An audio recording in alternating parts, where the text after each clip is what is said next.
আসসালামু আলাইকুম রহমতুল্লাহি বারাকাতুহ। কোরআন মাজিদ যে জিন্দা মজেজা, সেটা আজকের ভিডিওটায় তার নমুনা একটা।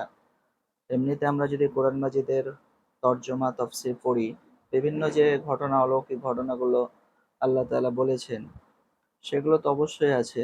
এবং এই ভিডিওটা যদি আজকে আমরা দেখি, তাহলে বুঝতে পারবো যে এই যে বাচ্চাটা আছে, ছোট বাচ্চাটা, সেই বাচ্চাটা হচ্ছে একটা, সে অ্যাবনর্মাল। সে সাধারণ মানুষের মতো নয়। সে কানে শুনতে পায় শুধুমাত্র কোরআন মাজিদ এবং দোয়াগুলো।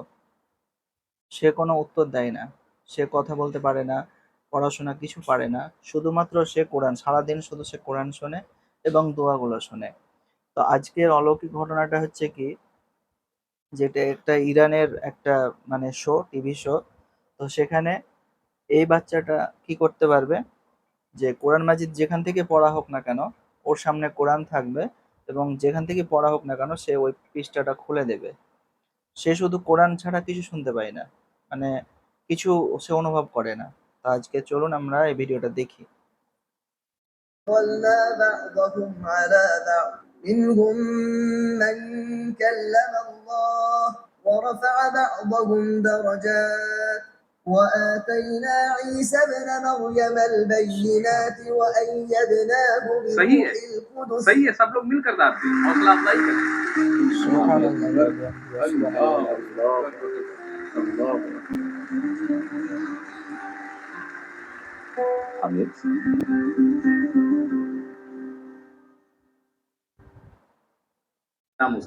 कुरान आपके हाथ में है जी। बिस्मिल्लाहिर्रहमानिर्रहीम اقترب للناس حسابهم وهم في غفلة معرضون अल्लाह अकबर, अल्लाह अकबर, अल्लाह अकबर।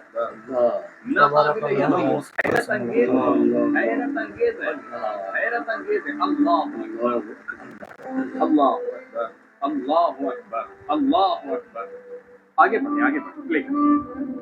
واعلموا أنما غنمتم من شيء فأن لله خمسه وللرسول ولذي القربى واليتامى والمساكين وابن السبيل إن كنتم آمنتم الله بالله अकबर, अल्लाह अकबर, अल्लाह अकबर, अल्लाह अकबर, अल्लाह अकबर। जनाब कुछ बोले, कुछ बोले। कैसे क्या बोलूं? देख रहे हैं, न पढ़ना जानता है, न बोल सकता है, बस सुनता है और सफर भला कैसे मुमकिन है? एग्जैक्ट वही कैसे, ये कैसे समझता है? क्या राज है? अमीर अली, अमीर अली, তাকে নাম ধরে ডাকলে সে আমির উত্তর আলী। দিতে পারে না, সে অনুভব করে না তার ডাকাটা। অথচ कैसे সে কোরআন मुमकिन है? মাজিদ বা हैरत দোয়া अंगेज, कान में कोई শুনতে पाए। कुछ कह रहा है। नहीं नहीं, कोई नहीं, आप खुद देख रहे हैं। हैरत अंगेज, फौरन ढूंढ लेता है। हाँ, भला कैसे मुमकिन है? ونخرج له يوم القيامة كتابا يلقاه منشورا اقرأ كتابك كفى بنفسك اليوم عليك حسيبا من اهتدى فإنما يهتدي لنفسه ومن ضل فإنما يضل عليها अल्लाह अकबर, अल्लाह अकबर, अल्लाह अकबर, अल्लाह अकबर, अल्लाह अकबर, अल्लाह अकबर। बहुत खूब, सुभान अल्लाह, सुभान अल्लाह। सलामत रहिए। ऑटिज्म শুধুমাত্র কোরআন মাজিদ যে অ্যারাবিক ভাবে পড়লেই সে পাতা খুলে দিচ্ছে, এটা নয়।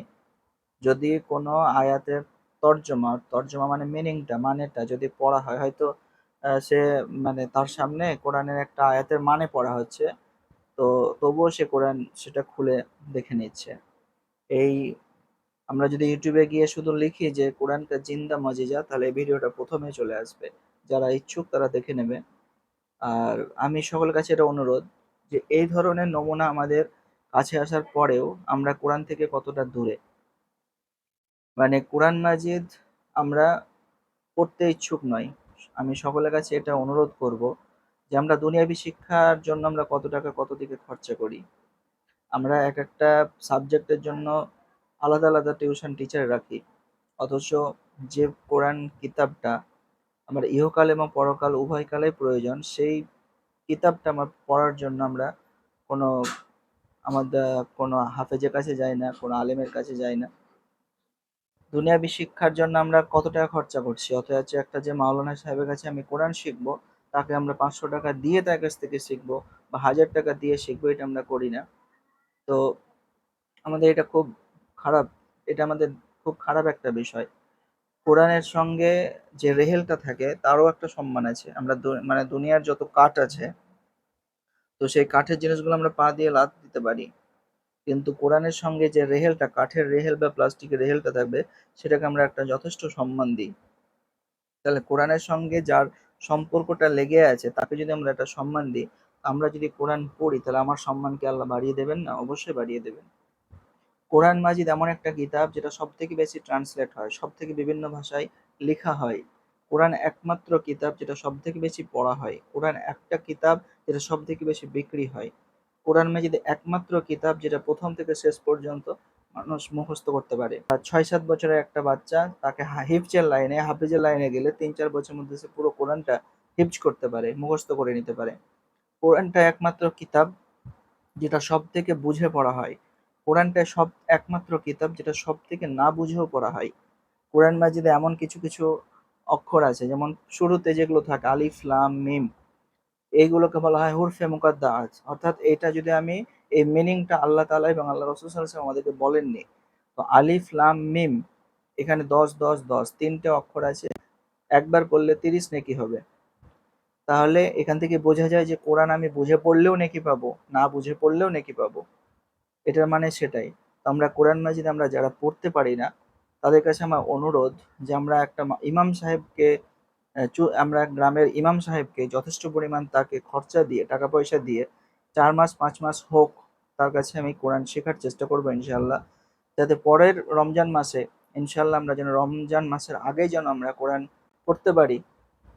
এই ইচ্ছা মনের মধ্যে, এই নিয়ত করে আমি সকলের কাছে অনুরোধ করব যেন আমরা কোরআন শেখার জন্য সেই ইমাম সাহেবের কাছে যেতে পারি। এই ভিডিওটা যদি কারো দেখার ইচ্ছুক হয়, তাহলে আমি ইউটিউবের লিঙ্কটা দিয়ে দেব, আপনারা ভিডিওটা দেখে নেবেন এবং আল্লাহ তাআলার মানে প্রশংসা করবেন। আলহামদুলিল্লাহ।